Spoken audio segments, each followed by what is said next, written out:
146쪽입니다. 출애굽기 40장 34절에서 38절까지 말씀입니다.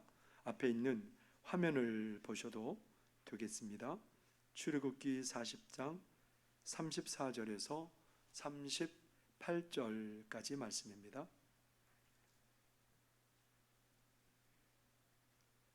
출애굽기 40장 34절에서 38절까지 말씀입니다.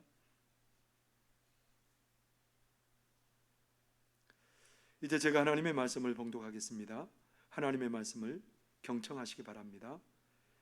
구름이 회막에 덮이고 여호와 영광이 성막에 충만하며 모세가 회막에 들어갈 수 없었으니 이는 구름이 회막 위에 덮이고 여호와 영광이 성막에 충만함이었으며 구름이 성막 위에서 떠오를 때에는 이스라엘 자손이 그 모든 행진하는 길에 앞으로 나아갔고 구름이 떠오르지 않을 때에는 떠오르는 날까지 나아가지 아니하였으며 낮에는 여호와의 구름이 성막 위에 있고 밤에는 불이 그 구름 가운데 있음을 이스라엘의 온 족속이 그 모든 행진하는 길에서 그들의 눈으로 보았더라. 아멘. 이는 하나님의 말씀입니다. 기도하겠습니다. 사랑하는 하나님 아버지, 이 시간 우리를 부르시고 하나님의 은혜로 우리의 심령에 충만히 채워주시기를 원하는 하나님의 간절한 기대와 바람대로 우리의 심령이 하나님의 은혜와 복으로 채워져서 이 시간 회복의 은혜를 누리게 하여 주옵소서. 메마른 심령을 물된 동상 같게 하여 주시고 세상을 바라보며 두려워하고 염려하는 저희들의 심령이 하나님의 얼굴 바라보며 하나님의 얼굴 구할 때에 하나님 저희들이 용기 있게 하여 주시고 다윗의 믿음처럼 골리앗 앞에서도 당당했던 다윗의 믿음처럼 우리가 어떤 상황 속에서도 하나님 견고히 서는 믿음의 사람들 되게 하여 주옵소서. 이 시간 내가 너를 사랑하노라 너는 나의 기쁨이라고 말씀하시는 하나님의 음성 들을 때에 우리 가운데 회복의 은혜가 있도록 하나님 역사하여 주옵소서. 이 시간 말씀으로 채워주시고 하늘의 기쁨과 평안으로 우리 심령에 충만하게 하여 주옵소서. 예수님 이름으로 기도하옵나이다. 아멘. 오늘도 우리 하나님의 은혜를 사모하며 나온 사랑하는 성도님들에게 하나님의 위로와 평강이 기쁨이 가득하기를 바랍니다. 우리 성도님들 만약에 사막에 여행을 해야 된다면 뭘 가장 먼저 준비하시겠습니까? 뭘 준비하시겠어요? 물을 많이 준비하겠죠, 그죠? 목마른데 물이 떨어지면 큰일이잖아요. 그래서 물을 가득하게 준비해야 되겠다. 먼저는 그 생각하겠죠. 그 다음에 또 뭘 준비할까요? 좋은 음식, 고단백에 한 입만 베어 먹어도 그냥 힘이 나는 그 음식, 생각만 해도 군침이 도는 그 음식을 가득하게 준비하고 싶을 거예요. 근데 광야를 가다 보면, 그 사막길을 가다 보면 낮에는 너무너무 더운데요, 밤에는 춥습니다. 기온이 쭉 떨어져서 잠을 이룰 수가 없어요. 그래서 뭘 하나 준비해야 될까요?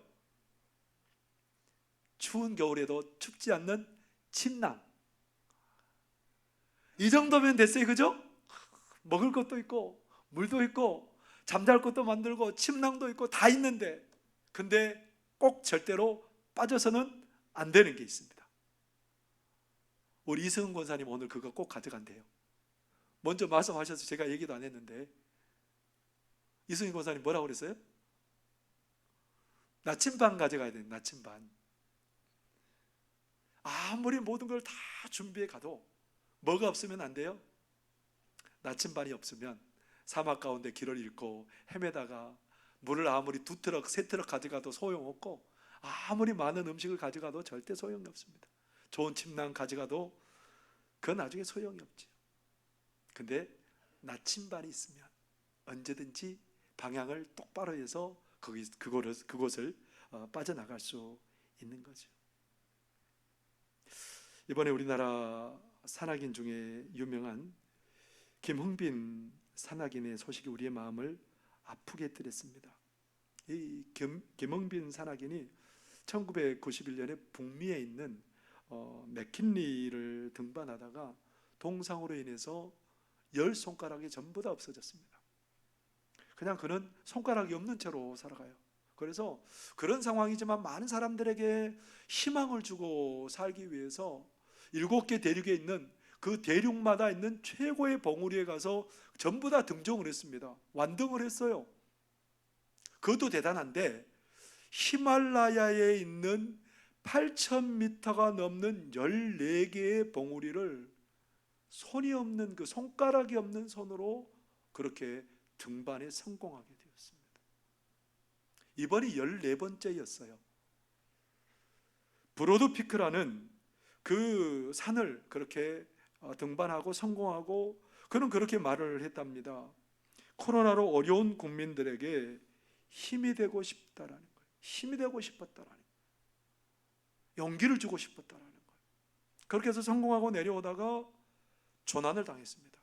깊은 곳에 빠지게 되는 거죠. 그것을 크레바스라고 말하는 사람들이 있어요. 그곳에 빠져서 조난을 당했는데 러시아 산악인들이 그 구조 신호를 받았어요. 그래서 줄을 내려서 올리는 과정에 줄이 끊어져 버린 거예요. 그래서 조난을 당하게 됐습니다. 이제 그를 구조하려고 이제 사람들이 갔겠죠. 근데 악천후 때문에 구조하러 간 사람들까지 피해를 볼까봐 그 가족들이 이제 더 이상 구조하지 말고 중단해 주세요. 그래서 김흥빈 산악인은 결국은 히말라야에 그대로 잠들어 있게 되었습니다. 높은 산에 오른다는 것, 목숨을 걸어야 되는 모험이죠. 높은 산은 혼자 올라갈 수 있는 게 아니에요. 정상에 오르기 위해서는 누군가의 도움이 필요하죠. 그래서 등산하는 사람들을 도우는 사람들을 뭐라고 말해요? 쉐르파. 이 쉐르파는 그냥 어떤 직업의 이름이 아니고요. 네팔의 동부 히말라야 산쪽에 살고 있는 티베트계의 한 종족이랍니다. 그 사람들은 라마교를 믿고, 그리고 농사도 짓고 목축업도 하고 상업도 해서 그런 것들로 또 생계를 유지하기도 하고요. 그들이 주로 많이 하는 것은 뭐냐면 그곳에 찾아온 등반가들의 짐을 져주고 짐을 날라주고 또 그들의 등반을 도와주는 그런 역할을 하는 사람들을 쉐르파라고 얘기를 합니다. 초보 산악인일지라도 이 좋은 쉐르파를 만나면 등반에 성공할 수도 있고요, 안전하게 등반할 수 있습니다. 그러니까 어떤 인도자를, 아무리 험악한 산악 등반이지만 어떤 인도자를 만나느냐에 따라서 그 등반이 성공할 수도 있고 실패할 수도 있다라는 겁니다. 어떤 길을 가든지 인도자가 있다라는 것은 그 인도자 때문에 큰 도움을 받을 수 있다는 겁니다. 계속해서 우리 믿는 사람들은 우리 인생길을 광야라고 얘기를 해요. 광야를 가면서 가장 중요한 게 여러분 뭘까요? 뭐가 중요한 걸까요? 광야를 가면서 그것은 인도자입니다. 광야를 인도한 인도자입니다. 하나님께서 애굽에 종살이하고 있는 이스라엘 백성들을 모세를 통해서 인도에 내셨습니다. 그 숫자가 얼마나 되냐면 200만 명. 우리 익산의 숫자가 몇 명이에요? 30만 명이 이쪽 저쪽. 30만 명이 하루아침에 나갔어요. 우리 군산 새만금에 30만 명이 하루아침에 다 나가서 뭐 한다고 생각해 보세요. 어떻게 됐을까요? 아마 난리가 날 거예요. 왜 이러냐, 왜 밀쳤냐, 그러면서 하나하나부터 10까지 막 서로 분쟁이 일어나고 소란이 일어나고 그랬을 거예요. 근데 200만 명을 그렇게 척박한 광야 가운데 인도하신 분이 있었답니다. 누구였어요? 하나님이 낮에는 구름 기둥으로, 밤에는 불기둥으로 그들을 인도해 가십니다. 세 번째 되는 그 달에 시내산에 들어갔습니다. 시내산에 들어가서 하나님께서 이스라엘 백성들하고 언약을 맺어요. 나는 너희들이 하나님이 되어줄게.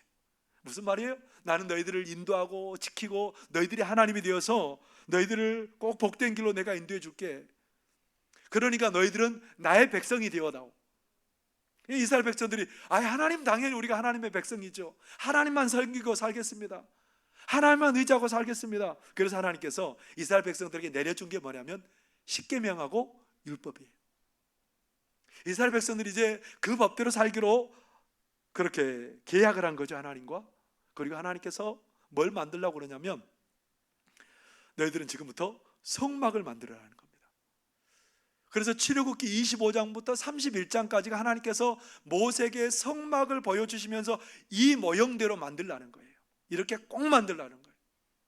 그리고 이제 36장부터 40장까지는 그것을 모세가 다 일러주고 지혜 있는 사람들이 그것을 하나하나 그것들을 만들어 가지고 그 성막을 세우게 되는 장면이 등장합니다. 총 출애굽기가 40장인데 성막을 만드는 얘기가 몇 장이냐면 12장이에요. 근데 여러분, 성막을 만드는 일이 이렇게 중요한 걸까요? 이스라엘 백성들이 시내산에서 11개월을 그렇게 이제 머물고 나중에 얼마 있지 않으면 곧 그 시내산을 벗어나서 가나안 땅으로 행진해야 됩니다. 해결해야 될 이 문제들이 너무너무 산적해 있어요. 모세가 어느 날 멈춰 있는데 자기 장인 이드로와 자기 아내와 그리고 두 아들을 이드로가 데리고 왔어요.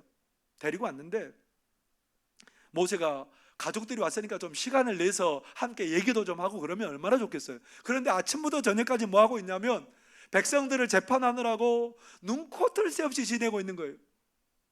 그러니까 장인 이드로가 불러가지고 여보게 사위, 이러다가 자네도 죽겠네. 이러다가 백성들도 전부 다 기력이 쇠해서 더 못하겠네. 그러니까 여보게 그러지 말고 거기에 지도자를, 중간 지도자를 세워서 비교적 가벼운 일은 이 중간 지도자가 해결하게 하고 자네는 가장 어려운 문제만 해결하시게, 그렇게 해서 방법을 알려줬답니다. 무슨 말이에요? 이스라엘 백성들이 하나님의 백성이니까 전부 서로 양보하고 문제가 없었을 것 같지만 문제가 얼마나 많았는지 그 문제 때문에 줄을 길다랗게 서 있었다는 거예요. 아침부터 저녁까지 문제가 없을 것 같았죠. 해결할 문제가 너무너무 많은 거예요. 광야 생활 하다 보니까 질서도 안 잡혔죠. 백성들이 뭘 해야 될지도 모르죠. 해결해야 할 문제들이 산같이 쌓였는데 하나님은 그거에 대한 얘기 하지 않고 뭔 얘기를 해요? 성막 만들래요. 성막에 대한 얘기를 12장을 할애해서 지금 하나님이 말씀하고 있어요. 여러분 이해가 되세요? 지금 뭐 다른 것들을 해결하려고 해도 시간이 부족한 판에 이스라엘 백성들이 앞으로 가나안 땅에 들어가면 어떤 전략으로 가나안을 들어갈 것인지, 가나안 땅에 들어가면 우리가 어떤 훈련을 해야 될 것인지, 어떤 무기를 준비를 해야 될 것인지, 경제적으로는 어떻게 우리가 돌파를 해야 될 것인지, 이것만 해도 골치가 아프고 이것만 해도 할 일이 태산 같은데 하나님이 뭘 얘기해요? 그것보다 제일 우선순위가 뭐라는 겁니까? 성막을 만들래요. 그 어려운 성막을. 하나님은 이스라엘 백성들을 좀 괴롭히는 게 취미셨을까요? 이스라엘 백성들을 고난당하게 하는 게 하나님께서 원하는 것이었을까요? 그런데 하나님께서는 다 이유가 있으셨던 거죠. 왜 하나님께서 그렇게 먼저 명령을 하시고 말씀을 하셨을까요? 이스라엘 백성들이 이제 그것을 다 만들어서 둘째 해 첫째 달 첫째 날에 이스라엘 백성들이 성막을 세웁니다. 성막을 세웠는데 그 다음에 성막을 세우고 나서 곧바로 어떤 일이 벌어지냐면 34절이 우리에게 그 광경을 보여줍니다. 34절에 보면 구름이 회막에 덮이고 여호와의 영광이 성막에 충만하며, 성경이 뭐라고 기록하고 있어요? 하나님이 명령하신 성소인 성막을, 그 하나님께서 지으라고 명령하신 그 성소를 뭐라고 표현하고 있어요? 34절에 보세요. 두 단어로 표현하고 있죠. 하나는 성막, 또 하나는 회막. 성막은 뭘까요? 아니, 하나님 왜 우리를 이렇게 헷갈리게 하시는 걸까요? 아니, 그냥 성막이면 성막으로 표현하지 왜 또 성막을 표현하고 회막이라고 말하고 헷갈리게? 안 헷갈리세요? 왜 성소를 하나님께서 성막이라고도 표현하고 회막이라고 표현했을까요? 성막이라는 것은요, 어떤 의미냐면 하나님께서 이스라엘 백성들 가운데 내려와서 머무르는 곳, 이 말이에요. 회막은 뭐냐면 하나님께서 내려오셔서 이스라엘과 만나주시고 소통하는 곳이라는 거예요. 하나님이 이스라엘을 만나주시고 이스라엘에게 말씀하시고 이스라엘 백성들이 드리는 그 제사를 받으시는 거예요. 속죄의 제사를 받으시고 화목케 하는 제사를 받으시고 헌신의 제사를 받으시고 감사의 제사를 받으시고, 하나님께서 그곳에서 이스라엘 백성들과 만나시고 소통하는 그 이름이, 명칭이 뭐냐면 회막. 두 가지 의미가 있는 거예요. 그래서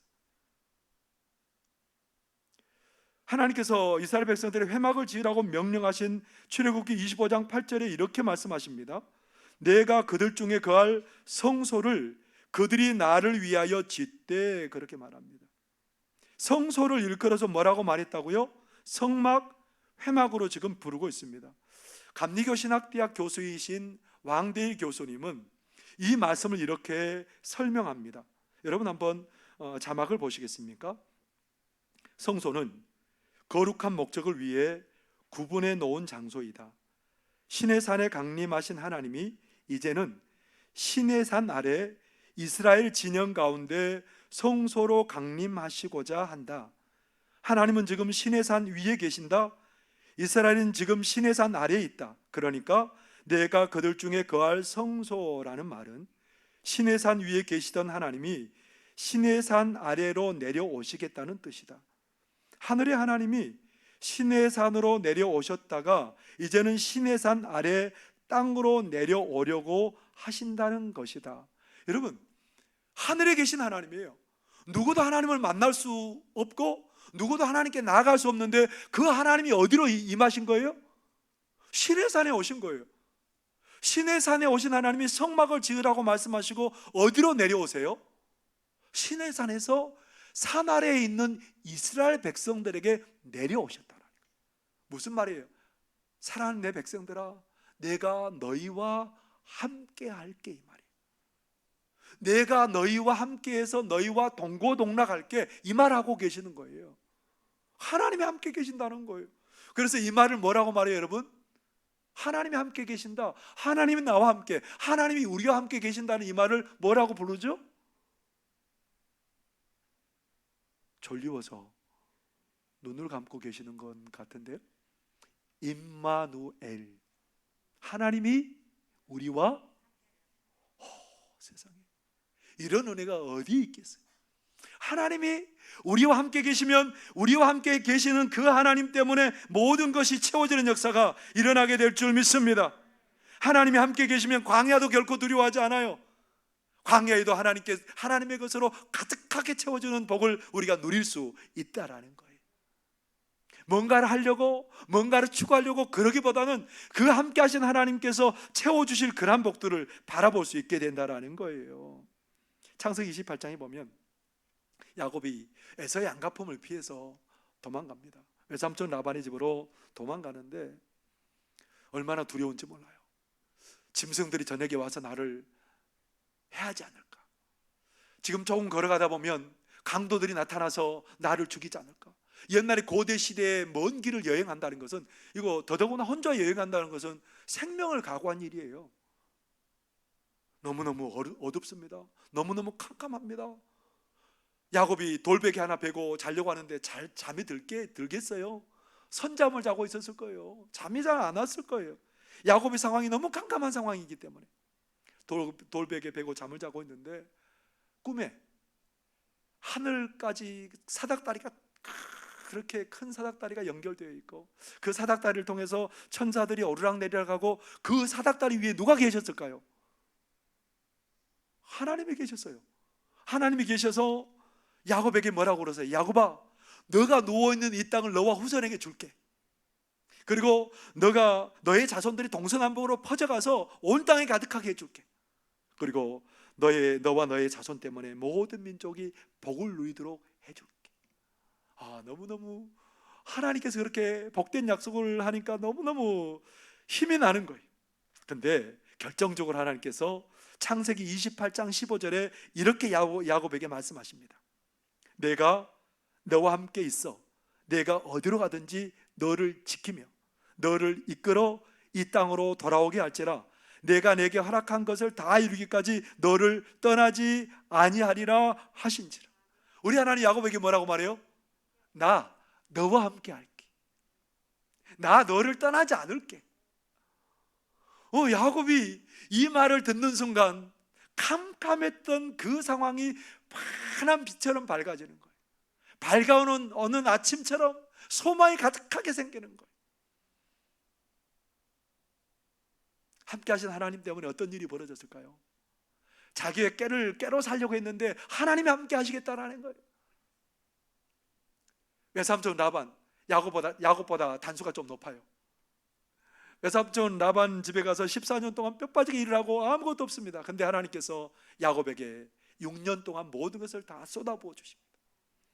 많은 가축을 가지게 되었고요, 그리고 종들도 많아지게 되었고요. 누가 함께 하시니까요? 하나님이 함께 하시니까 내 꾀를 다 내려놔도 되더라는 거예요. 그리고 나중에 야곱은 도망치듯 라반의 집에서 자기 식솔들을 거느리고 모든 재산들을 거느리고 도망쳐 왔습니다. 3일 길을 쫓아왔어요. 라반이 씩씩거리면서. 어떻게 하려고 쫓아왔을까요? 해치거나 모든 거 빼앗아 가려고 씩씩거리고 쫓아온 거죠. 그런데 하나님께서 야곱을 만나기 전날 라반에게 말씀하셨어요. 야곱을 절대 쳐내서는 안 된다. 하나님이 그렇게 말리시니까 라반도 꼼짝할 수 없는 거예요. 그러면서 야곱과 계약을 합니다. 우리가 정해진 그러한 경계를 넘어서 서로를 공격하지 않는 걸로 하자 하고 서로 그렇게 약속을 하고 헤어졌습니다. 가장 큰 숙제가 있죠. 가나안 땅에 들어가려고 하는데 가슴이 막 두근두근거립니다. 에서가 나중에 알고 보니까 400명의 사람들을 거느리고 자기를 죽이려고 하는 거예요. 야곱이 큰일 났습니다. 야복강에 엎드려서 하나님 앞에 구하는데 하나님께서 나중에 에서와 만나게 되고 극적인 화해를 이루게 됩니다. 형님 얼굴을 보니까 하나님 얼굴을 보는 것 같습니다. 여러분, 어쩌면 이렇게 달라질 수 있어요. 누가 함께 하시니까 내 방법, 내 능력으로 행하는 게 아니고 하나님이 함께 하시니까 그 길이 복되고, 하나님이 인도하시니까 그 길에 평안이 있고, 하나님이 함께 하시니까 하늘의 것으로 넘치는 그런 삶을 살게 된 줄 믿습니다. 하나님이 함께 하시니까 되는 거예요. 여러분, 2002년을 혹시 기억하세요? 2002년 무슨 날이죠? 올림픽, 한일 월드컵이 있었던 날. 한국과 일본이 월드컵을 개최했는데 그때 한국 축구의 감독이 누가 선임이 됐어요? 히딩크 감독이 이렇게 이제 한국의 축구 대표팀 감독으로 오게 됐는데, 우리 선수들이 뭐라고 생각했냐면, 우리가 월드컵에 나가서 16강도 잘 오르지 못하는 이유는 우리의 체력은 좋은데 우리의 기술이 유럽 선수들과 경쟁하는 선수들과 우리의 기술이 떨어져서 그렇게 못 나간다라고 생각해요. 그러니까 우리는 기술을 막 연마하고 축구 기술을 연마하면 우리가 16강에도 들고 더 좋은 성적 낼 수 있겠다고 생각하는데, 히든크는 어떻게 생각하냐면 우리 한국 선수들 우리 기술이면 통한다는 거예요. 근데 뭐가 약하다고 생각을 해요? 우리 한국 선수들은 체력이 약해서 안 된다는 거예요. 그래서 히딩크가 그때부터 한 게 뭐냐면 막 입에 단내가 나도록 체력 프로그램을 만들어가지고 우리 한국 선수들을 그렇게 힘들게 한 거예요.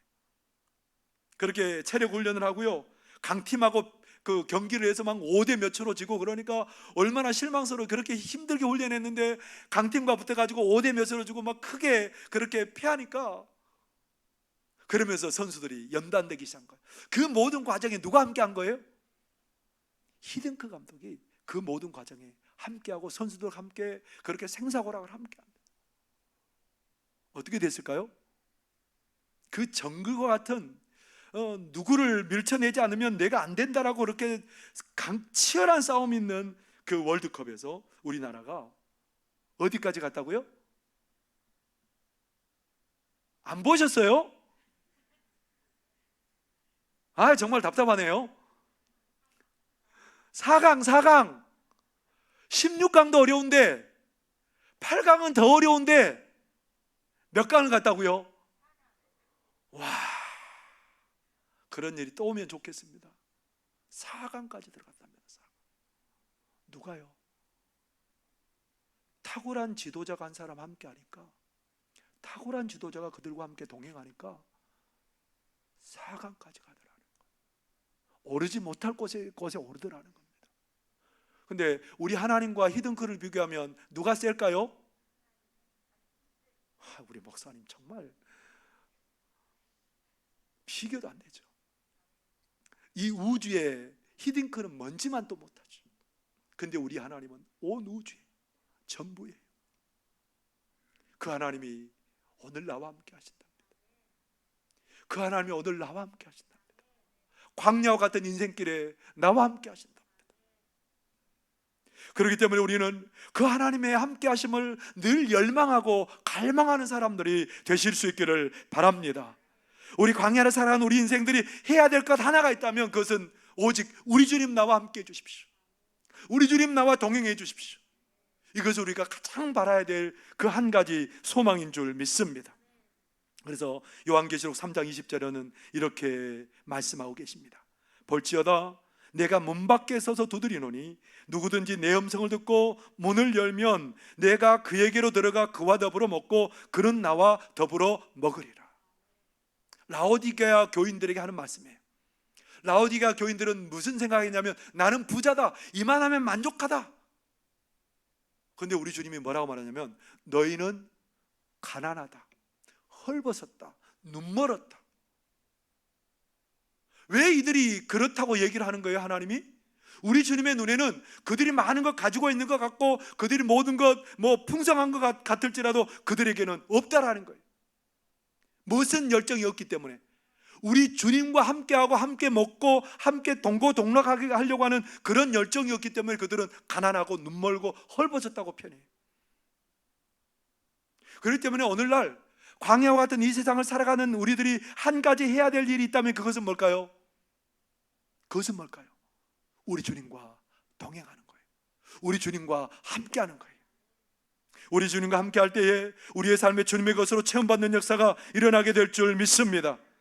우리 주님이 함께 하신다는 그 표현이 바로 뭐예요? 성막이에요. 그 성막은 우리 주님이 함께 하신다는 표현이에요.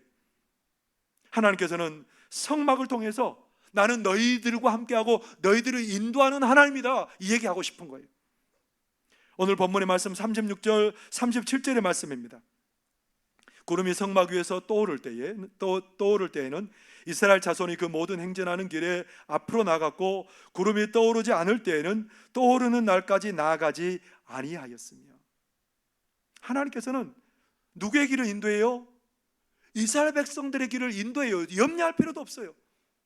구름이 떠오르면 이스라엘 백성들은 가면 돼요. 구름이 멈추는 곳에 그들은 정착해서 구름이 떠오를 때까지 기다리면 돼요. 그 어간에 하나님께서 그들에게 구름 기둥으로 덮어주시고 불 기둥으로 그들을 따뜻하게 해주시고 그들의 먹을 것을 해결해 주시고 마실 것을 해결해 주시고 누가 함께 계시니까요? 하나님의 광야 길에 함께 하시니까 염려할 게 없다라는 거예요. 그냥 맡기는 거예요. 하나님의 인도를 구하고 살아가면 되는 거예요. 그런데 하나님께서 단지 인도만 해주신 것으로 끝나지 않으세요. 38절에 뭐라고 말씀하십니까?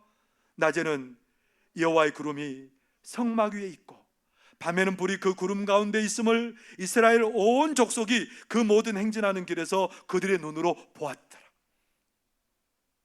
낮에는 얼마나 뜨거운지 몰라요. 그런데 하나님이 어떻게 해주셨다고요? 그들을 보호해 주시는 거예요. 구름으로 해를 가려주셔서 그들이 시원하게 하고요, 저녁에는 기온이 뚝 떨어져서 그들이 그렇게 추위를 탈 수밖에 없는데 하나님이 그들을 따뜻한 열기로 그들을 따뜻하게 평안한 잠을 잘 수 있도록 하나님이 역사하신 거예요. 하나님이 그들의 필요를 아신다는 겁니다. 하나님이 그들을 보호해 주셨습니다. 우리 하나님은 성막을 그렇게 만들려고 하는 이유가 있었던 거죠. 내가 너희와 함께한다. 너희들이 구할 것은 오직 나를 구하면 하나님께서 하시겠다라는 거예요. 누가 이 사실을 잘 알고 있었을까요? 그 누구보다 모세는 이 상황을 너무너무 잘 알고 있어요. 저렇게 33장에 보면 모세가 율법을 받으려고 시내산에 올라갔습니다. 시내산에 올라갔는데 모세가 40일이 됐는데 안 올라와요. 점심 도시락 싸가지고 가지도 않고 먹을 거 하나도 가지고 않고 마실 물도 안 가져갔어요. 40일 동안 안 내려와요. 이스라엘 백성들이 뭐라고 생각하냐면 모세는, 우리를 애굽에서 인도한 모세는 죽었을 거다, 그렇게 생각을 해요. 그러면서 이스라엘 백성들이 이제는 우리를 인도한 신을 하나 만들어 보자. 그래서 여인들이 자기 귀에 있는 금귀걸이들을 다 빼가지고 불에다가 넣었는데 그 불에다가 넣은 금덩이를 가지고 금송아지를 하나 만들었어요. 하나님이 모세에게, 야 모세야, 큰일 났다, 얼른 내려가라. 모세가 내려가 보니까 난리가 났어요. 금송아지 앞에서 뛰놀면서 거기에 제물을 바치면서 이스라엘 백성들이 완전히 범죄의 길로 가니까 두 손에 들고 있던 그 십계명을 기록한 그 두 돌판을 땅에다가 힘껏 던져버립니다. 두 돌판이 깨져버렸어요. 금송아지를 가져다가 그 금송아지를 전부 다 빻아가지고 가루를 내가지고 이스라엘 백성들이 그 물을 전부 다 마시겠습니다.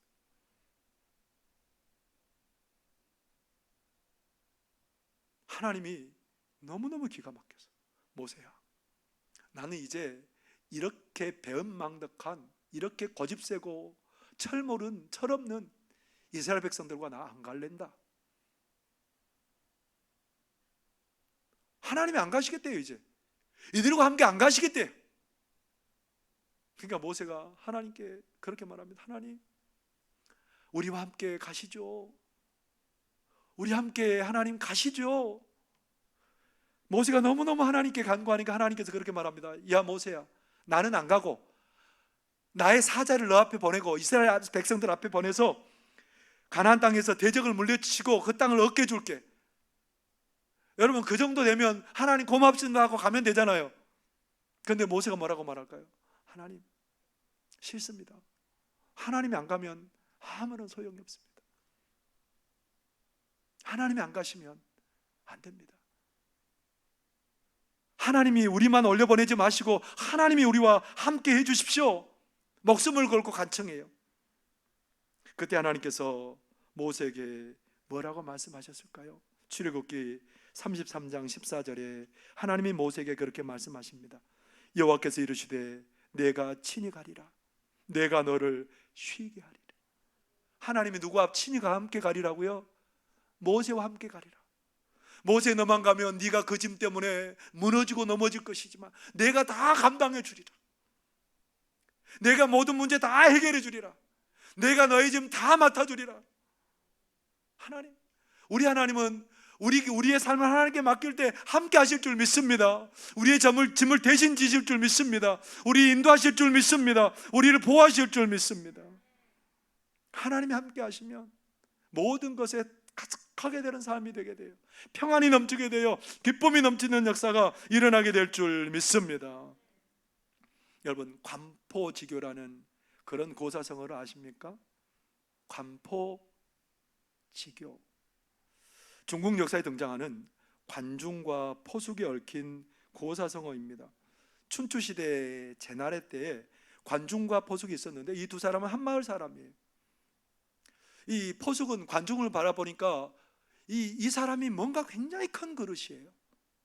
그래서 굉장히 사이좋게 지내다가 이제 나중에 포숙이 자기 그 사업 자금을 대고 두 사람이 동업을 해서 장사업을 시작하는데 굉장히 잘 되는 거예요.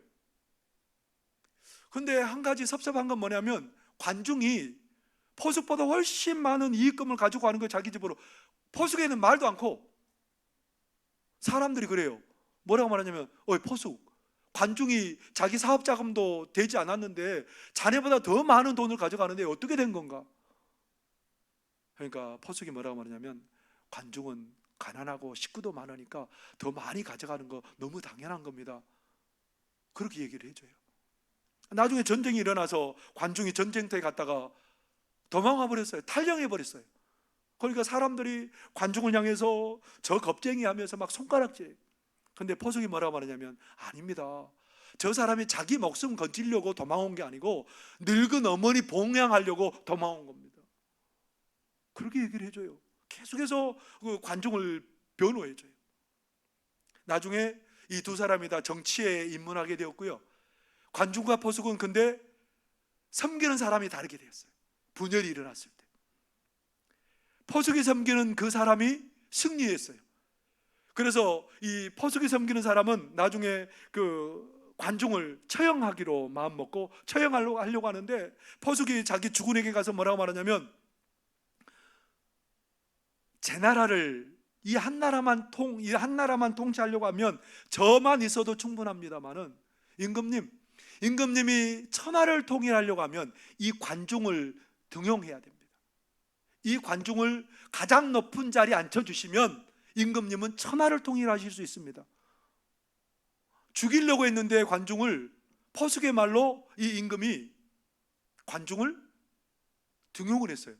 가장 높은 자리에, 제상의 자리에 등용을 했어요.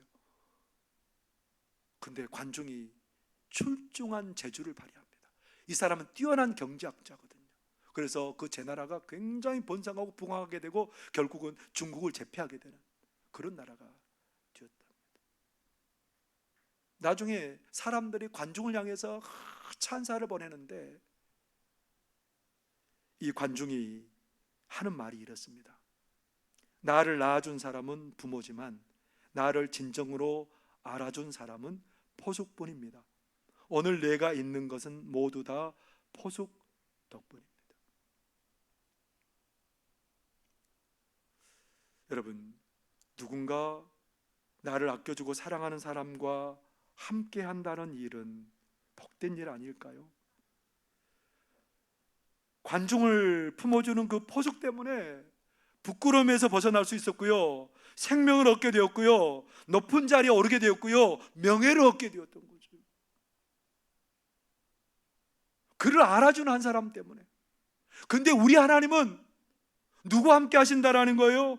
광야의 진 가운데 우리 하나님 그곳에 오셔서 우리와 함께 하시고 우리를 인도하시고 우리의 짐을 대신 져주시고 우리를 보호해 주시고 우리의 광야길을 복되게 하신답니다. 누가요? 하나님. 하늘의 하나님이 임마누엘로 이 땅에 내려오셔서 나와 함께 하신답니다. 나의 짐을 대신 져주신답니다. 나의 모든 것이 되어주신답니다. 여러분, 다른 거 기대하지 마시기 바랍니다. 하나님과의 동행을 여러분 기대하시고 갈급하시기를 바랍니다. 하나님의 것으로 채우실 줄 믿습니다. 하나님의 평안으로 함께 하실 줄 믿습니다. 하나님 나와 동행해 주세요. 하나님 나와 함께 해주세요. 그렇게 하나님을 구하며 나갈 때에 오늘 우리의 삶이 하나님의 것으로 가득하게 체험받는 역사가 있게 될 줄 믿습니다. 기도하겠습니다. 사랑하시는 하나님, 우리는 하나님 한 분이면 족합니다. 하나님, 우리와 동행하여 주옵소서. 우리와 함께하여 주옵소서. 하나님, 임마누엘의 은혜로 우리의 삶이 하나님의 생명으로, 하나님의 부여로, 하나님의 능력으로 체험받게 하여 주옵소서. 예수님의 이름으로 기도하옵나이다. 아멘.